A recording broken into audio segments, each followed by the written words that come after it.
Okay, let's be absolutely clear from the start. The 1884 Berlin Conference, it wasn't just some historical event you read about in a textbook. It was the opening of an active crime file. The decisions made in that room, a room with zero African input, by the way, kicked off a multi-generational assault on an entire continent. And you know what? The evidence of that crime is still being uncovered today. And right there, that's the original sin of this whole story. The great Nigerian historian A.I. Asiwaju just lays it bare. I mean, can you imagine the fate of a continent home to literally thousands of distinct cultures, ancient political systems, all of it decided by men who had never even set foot on its soil? This wasn't a negotiation. It was an imposition on a scale that is, frankly, catastrophic. African concerns weren't just marginal. They were completely erased. Now, what's just staggering when you look at this timeline is the speed, the sheer velocity of the conquest. Before 1884, European control was pretty much limited to the coast. But after Berlin set the rules of the game, it turned into this frantic, violent race for territory. Think about it. By 1895, just a decade later, only a couple of states like Ethiopia and Liberia were clinging to a very fragile independence. And by 1914, 90% of Africa was claimed, carved up, and subjugated. This wasn't some gradual process. It was an imperial explosion.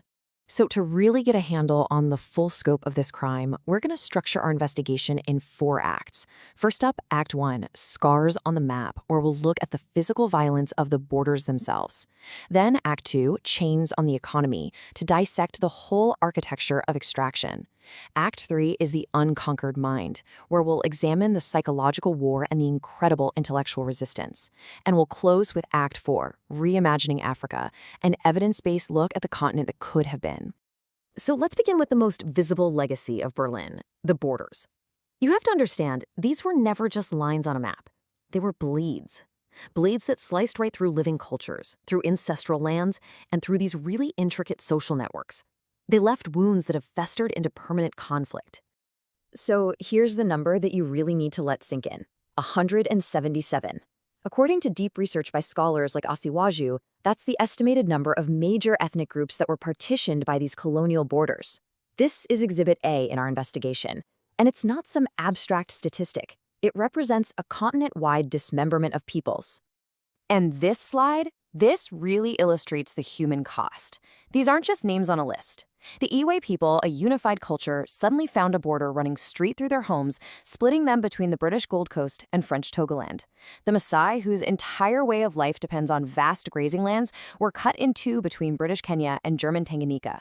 The great Yoruba civilization, divided. The Somali people, scattered across 5 different territories. This was social engineering by amputation. The consequences? Well, the data from the National Bureau of Economic Research shows they were both predictable and utterly devastating. The homelands of these partitioned ethnic groups have seen a statistically significant jump in the likelihood of civil conflict. Violence against civilians is something like 40% higher in these regions. These borders weren't peacemakers, they were conflict generators. They created permanent instability by trapping rival groups together and tearing kin groups apart. And that brings us to our first checkpoint. It is absolutely crucial that we reclaim this narrative. These borders were not simple cartographical mistakes made by ignorant Europeans. No, they were a deliberate strategy of divide and rule.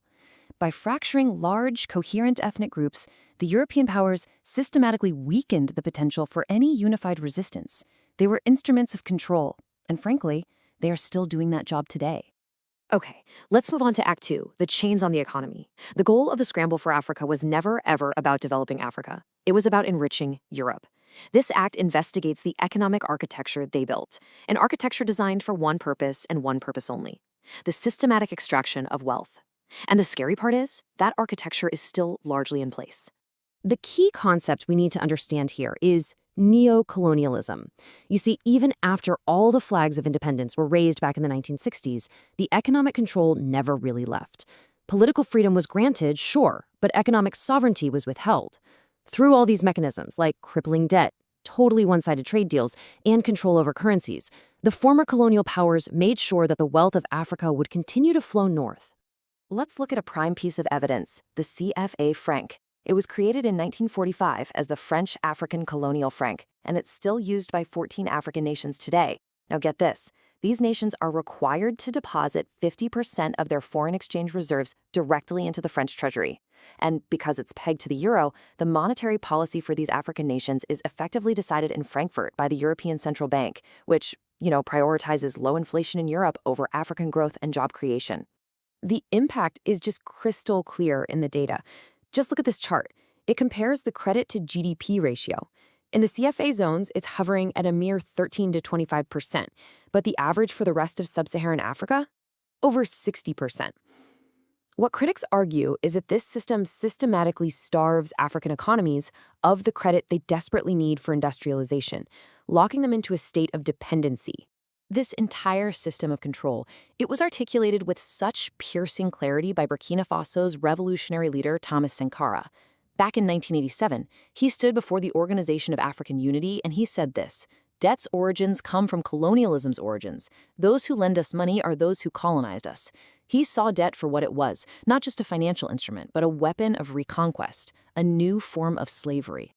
So for our second checkpoint, we have to invoke the core thesis of the great Guyanese historian Walter Rodney. The colonial relationship was not one of development. Europe did not develop Africa. Europe underdeveloped Africa. Wealth wasn't created on the continent and then shared. No, it was systematically transferred from Africa to Europe, leaving behind this devastating legacy of extraction. All right, now we move to Act 3, the unconquered mind. Because beyond the maps and the money, colonialism's most insidious project was the colonization of consciousness itself. But this was also the site of the most profound resistance, a battle for the soul, for identity, and for the fundamental right of Africans to define themselves for themselves. Let's look at the intellectual frontline of this war. You had figures like Patrice Lumumba, Congo's first democratically elected prime minister. He wasn't just a political threat.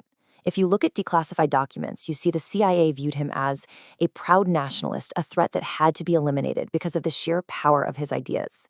In South Africa, you have Steve Biko, who argued that the very first step to freedom was psychological, liberating the black mind from the inferiority complex imposed by apartheid. And in Kenya, the brilliant writer Ngugi wa Thiong'o championed the use of African languages as the main tool for decolonizing the mind. The Martinican psychiatrist and philosopher Frantz Fanon, he diagnosed this psychological wound with chilling precision. He wrote that the colonized person is basically taught to see their own culture through the contemptuous eyes of the colonizer. So the path to elevation is to renounce your own identity, to become whiter by rejecting your blackness. This is the inferiority complex. It's a poison, injected directly into the soul. And this is exactly why language became such a key battleground. An imposed colonial language is never a neutral tool. As thinkers like Ngugi argue, it's an instrument of cultural control. It alienates people from their own heritage. But in contrast, an indigenous language is the carrier of a people's memory, their values, their entire worldview. To deny a people their language is to attempt a cultural assassination. Our final checkpoint for this act really summarizes this whole struggle. The most profound and lasting battle of the colonial era wasn't for territory, it was for consciousness. The struggle for true liberation, as Biko, Fanon, and Ngugi all taught us, begins within. To decolonize the land, you absolutely must first decolonize the mind. And this brings us to our final act, reimagining Africa. Now, this is not just some exercise in fantasy. It's an evidence-based speculation. Based on the pre-colonial trajectories of African societies, their trade networks, their political structures, their cultural zones, what might the continent actually look like today if its path hadn't been so violently interrupted? So let's start with that central question. What if the Berlin Conference never happened? What if the continent's evolution had just proceeded on its own terms, driven by its own internal logic? What would an Africa, uninterrupted, look like? Well, we can project a few key features. Instead of fractured peoples, you'd likely see these vast, unified cultural regions, an unbroken EU homeland, a cohesive Yoruba nation. Instead of economies built only to export raw materials to Europe, you'd see interconnected, trans-African trade routes flourishing, building on ancient networks. We might see large integrated states formed around the institutional cores of powerful pre-colonial empires. And the result of all that? An economic powerhouse, leveraging its own vast resources for its own people. The Scramble for Africa wrote a chapter of division and subjugation. That chapter, however, is not the end of the book. The crime has been documented. The evidence is in. The question this investigation leaves us with is this: A new chapter is being written, right now, by a new generation. Who are the authors, and what story will they choose to write?